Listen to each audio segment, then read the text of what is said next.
si anak aku ini guys, ya kan, aku pusing deh guys, ya kan. Jadi dia ini kan kemarin, ya belum oke. Jadi kemarin itu dia itu kan sempat ngomongkan sama Mbak Isma, salah satu asistenku di rumah kan. Jadi dia ngomong lah, bilang katanya, Mbak Isma, kapan ya kakak bisa pulang lagi ke rumah sana bareng adik-adik, kata dia gitu. Kakak nggak betah di sini, ngomong gitu kan. Terus si Mbak Isma bilang, nggak tahu kak, tanya aja sama mama, ngomong gitu. Terus aku negor dong, ya kan, aku bilang, kenapa kamu ngomong sama Mbak Isma kapan dipulangin, emang kamu bakal pulang ke rumah sana? Enggak, bakal ditaruh di pesantren, aku gituin kan. Terus dia bilang, enggak kok, nggak ngomong kayak gitu Mbak Isma, nggak ngomong kayak kakak nggak ngomong kayak gitu sama Mbak Isma, katanya gitu. Nah terus ternyata aku bilang kan sama Mbak Isma, Mbak tuh anak gak ngaku, padahal saksinya ada siapa Mbak? Bu Widi kan di yayasan, Bu Widi kan ya, dia di kamar. Sengaja aku manggil Bu Widi untuk jadi saksi kan. Terus udah gitu aku bilang, Mbak tuh anak gak ngaku, aku gituin, tuh anak gak ngaku.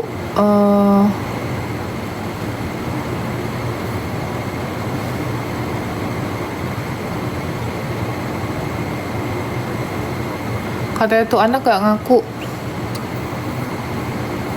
kalau misalnya ngomong kayak gitu, katanya gitu kan. Terus si kakak ketemu sama Mbak Isma, kenapa kakak bohong sama mama, katanya gitu kan. Kenapa kakak ngomong bohong sama mama kayak gitu? Terus kata si kakak gini, hahaha, iya Mbak, cuma kayak gitu doang guys, kan udah dibilang gak boleh bohong, hahaha, iya Mbak, dia ngomong gitu. Ini ada yang komen, aku juga kesel tidur sama orang ngorok karena mereka nggak bisa tidur, apalagi Zara sekolah. Emang betul kak, ya sama gitu. Tapi secara logika kak, ya saya tidak membenarkan itu. Kenapa? Karena Mak Inem itu adalah orang tua. Denger ya, Mak Inem itu orang yang udah umur sekitar berapa Mak Inem? 57 ya? Kayak lebih deh. Hampir 60 guys.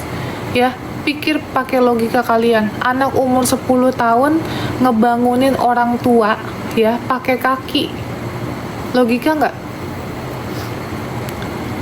Hah? Emang kaki itu buat ngebangunin orang? Dia ngebangunin Mak Inem pakai kaki. Jangan dibilang membenarkan anak kecil sikap kayak gitu. Gimana ceritanya, gimana konsepnya?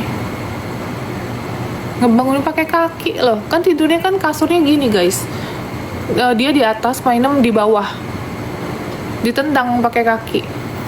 1:30 malam, 1:30 kan ya Mbak? 1:30 pagi itu, dini hari guys.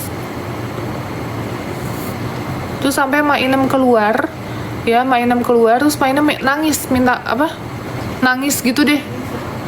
Terus dia keluar ya Mbak, suruh masuk lagi, masuk katanya, ngapain tidur di luar kali, kurang aduh udah. Apa? Oh iya, emang lempar baju tuh, anak umur 10 tahun lo lempar baju. Gimana Mbak, ceritain lempar baju. Kalau nggak salah waktu itu, jadi bajunya itu sang Umi mau dikasih ke Kayaknya bajunya kamu, terus sama kayak terus itu aja langsung itu Iya. dari pintu. Oke, dicontohin ya. Jadi dia itu kan ngambil baju dari Teh Dodo, ya kan? Kan Teh Dodo juga udah tua kan. Diambil, terus udah gitu, udah sini kakak aja mau ngasih ke Tabo. Dilempar lah ke Mak Inem. Tuh, katanya gitu. Dia ngerasa dimanjain tapi bukan bersyukur. Iya, maksudnya aku ngemanjain dia karena dia ini kan sempat trauma ya guys. Makanya jangan dimanjain mulu, kata Setia.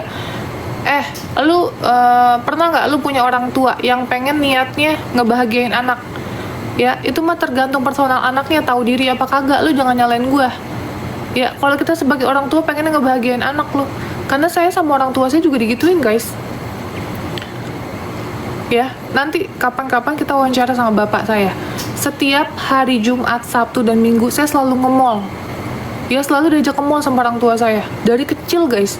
Makanya saya ketanam nih dari kecil. Dulu dibahagiain sebegitu bahagianya saya sama orang tua saya. Nah, saya punya anak, saya pengen nge-treat anak saya kayak dulu orang tua saya nge-treat saya gitu loh. Lah kita mah jadi anak mah tahu diri, guys.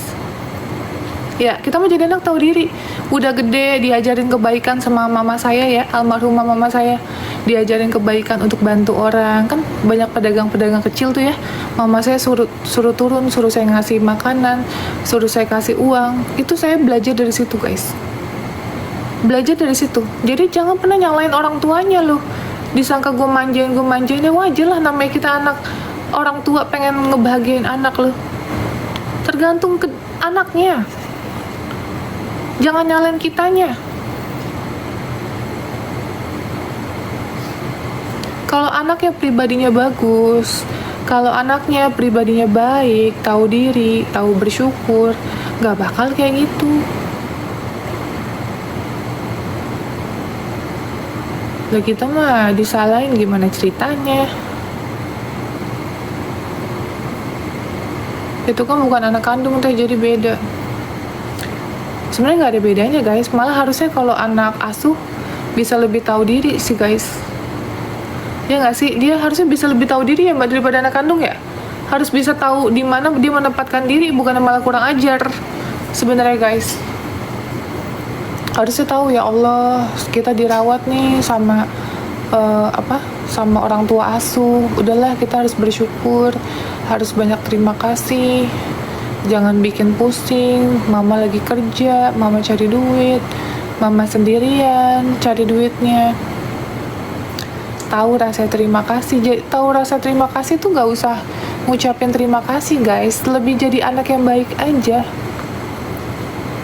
gitu. Nanti ya, guys, aku tadinya gak mau aku share nih ya, tapi kalian banyak yang nyalain aku, guys, ya, sampai pada nge-DM aku lah segala macem. Aku bakal share kata-katanya dia terkait yang dia ngomong apa, mbak? Katanya di sini, persis di sini. Yang sama si Erin sama si Zara. Acting. Oh, yang aku tuh acting katanya. Aku cuman acting baik di depan mama katanya. Itu pertama. Terus yang kedua dia bilang lagi, iya mama ngomong dugem sama mabok katanya. Padahal dia ngomongnya awalnya si Erin sama Zahra yang ngomong. Erin sama Zahra tuh kakak adik, guys. Dulu pernah ada yang kita bantu. Nah, adik kakak namanya Erin sama Zahra. Nah, terus udah gitu dia ngomong lah, mama tahu nggak? Mama tuh dijelekin sama Kak Erin sama Kak Zahra, kata dia gitu. Hah? Kenapa? Aku gituin kan. Iya, katanya mama itu suka mabuk, suka dugem. Lah, kapan aku pergi? Ya nggak, mbak? Kapan aku pergi itu aku masih gendut, guys. Terus kapan aku pergi, kapan aku nongkrong, aku aja nggak pernah nongkrong, guys, cari duit mulu kerjaan gue. Kalau nggak gue live streaming kan. Terus udah gitu aku panggil lah si anaknya kan, si Erinnya sama si Zahranya. Terus kalian tahu apa yang terjadi? Ternyata yang ngomong si Zahranya sendiri, anak saya sendiri yang ngomong. Yang ngomong dia, tapi dia membalikan fakta kalau yang ngomong tuh adalah si Erin sama si Zahra. Gitu. Terus ngomong apa lagi? Katanya gonta-ganti cowok ya? Katanya gonta-ganti cowok. Lah, kapan gua bawa cowok, Bes? Kapan kita ketemu cowok? Ngenalin cowok sama anak juga kagak. Dibilangnya kita gonta-ganti cowok. Terus aku tanya, loh emang bener mama pernah gonta-ganti cowok? Kapan mama gonta-ganti cowok? Siapa cowoknya? Enggak, katanya. Kakak cuman ngomong doang, katanya cuman acting, kata dia. Hah? Cuman acting jelekin emaknya, bro. Giliran emak kandungnya, ya, yang dak to the jal, ya, nggak pernah dijelekin sama dia, guys. Tapi saya yang banting tulang pagi sampai malam saya bantu orang. Abis itu saya jualan live streaming, ya guys, untuk kebiayaan anak-anak saya malah dijelekin. Coba kalian kebayang nggak sakit hatinya saya sebagai orang tua? Kalian bisa nyalahin saya, kalian bisa, Teh Novi perhitungan katanya. Aku dibilang katanya perhitungan apa? Mbak, ngungkit-ngungkit katanya. Aku dibilang ngungkit-ngungkit perhitungan. Pulgoso ya, kita kagak perhitungan, tapi kita menyadarkan ya bahwa anak itu harus tahu gitu, harus tahu di mana saya ini bukan membedakan, tapi kan emang bener dia habis beli jam tangan 2 juta lebih, habis beli Crocs, sedangkan adiknya kagak gitu loh. Jadi bukan saya yang ngungkit-ngungkit, tapi saya hanya mau menjelaskan gitu. Tolong Zahra ditanyain yang bener. Udah ditanya yang bener, Bu. Ya, udah ditanyain yang bener ya. Kalian nggak tahu apa-apa soal dia. Saya dan tim yang tahu apa-apa. Jangan diumbar dong, bilangin aja anaknya. Iya, perlu. Ya. Supaya kalian nggak nyalain saya kalau nanti saya taruh dia di dinas sosial. Gitu. Emang kalian kira ini kesalahan pertama? Enggak guys, udah lebih dari 20 kali kak ya. Jadi kesabaran kita juga ada batasnya kak.